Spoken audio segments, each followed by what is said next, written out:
Palakollu press club నూతన భవనానికి అన్ని విధాల పూర్తి సహకారంతో పాటు ఎంపీ నిధులు రూపాయలు 10 లక్షల మంజూరుకు కృషి చేస్తానని మంత్రి రామానాయుడు అన్నారు.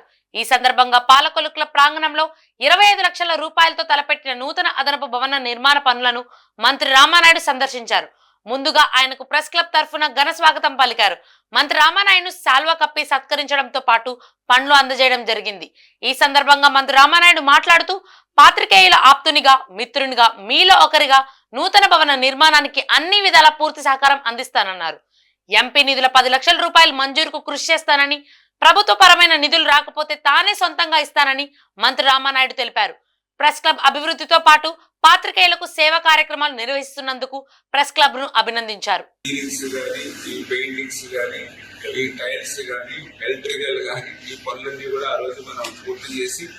దీనికి ఒక ఆకారాన్ని మనం ఆ రోజు తీసుకొచ్చాము. అయితే ఇప్పుడు భవిష్యత్తుని దృష్టిలో పెట్టింది ప్రెస్ క్లబ్. ఎందుకంటే వాళ్ళకి కూడా కొన్ని చారిటీగా, అంటే ఎవరైతే 60 సంవత్సరాలు నిండినటువంటి ప్రెస్ ఎవరైతే ఉంటారో సభ్యులు, వాళ్ళకి ప్రతి నెల కూడా పెంచిన వాళ్ళనేటువంటిది ఒక మంచి నిర్ణయం మరి జర్నలిస్టుల తరఫున తీసుకోవడం.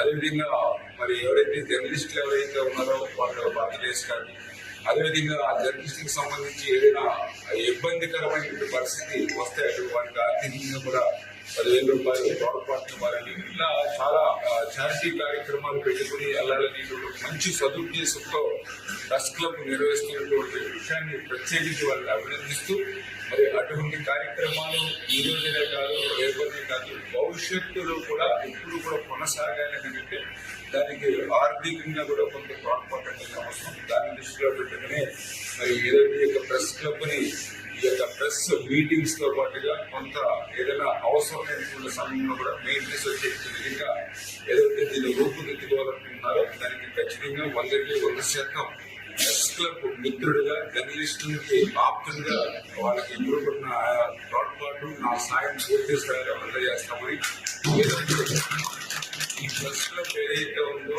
ఇది పూర్తయ్యేంత వరకు కూడా మీలో ఒకటిగా ఉండి ఆ నిర్మాణ బాధ్యతలు, అదేవిధంగా దీనికి అవసరమైనటువంటి సాయాన్ని ఏ రకంగా ఏ రూపంలో ఇస్తారో అన్ని రకాలను కూడా ఇచ్చి ఖచ్చితంగా మీరు అనుకున్నటువంటి రీతిలో, అంటే ఏదైతే ఈ గ్రౌండ్ ఫ్లోర్, అదేవిధంగా ఏదైతే ఫస్ట్ ఫ్లోర్, అదేవిధంగా పైన ఏదైతే సెకండ్ ఫ్లోర్ కు సంబంధించి పనులన్నీ కూడా పూర్తి చేసి దీన్ని మళ్ళీ మన హయాంలోనే ప్రారంభించిన విధంగా పనిచేద్దాం. లేకపోతే అసంపూర్తిగా మిగిలిపోయిన భావన మాత్రం దీన్ని వచ్చేటువంటి ప్రశ్నలు ఖచ్చితంగా మీ అందరికీ కూడా అనుమతి సాయం అందరం చేద్దామని చెప్పి మరొక్కసారి మీ ద్వారా కూడా తెలియజేస్తాం. మీరు కూడా అంటే ప్రస్తుత ఆర్థిక పరిస్థితి ఒకవేళ ఎంపీ ఫండ్స్ మొన్న ప్రపోజల్స్ పంపించడం జరిగింది. లేదా మరి నెక్స్ట్ ఇయర్ కానీ, లేదంటే ఇంకా మాకు స్పెషల్ డెవలప్మెంట్ ఫండ్ ఇంకా ఎమ్మెల్యేస్ కూడా ఆర్థిక పరిస్థితి రిలీజ్ చేయలేదు. అయినప్పటికీ కూడా ఏదో ఒక రూపంలో మన పీరియడ్ లో దీనికి సంబంధించి మనం మినిమం ఒక 10 లక్షల రూపాయలు ఇచ్చేటువంటి విధంగా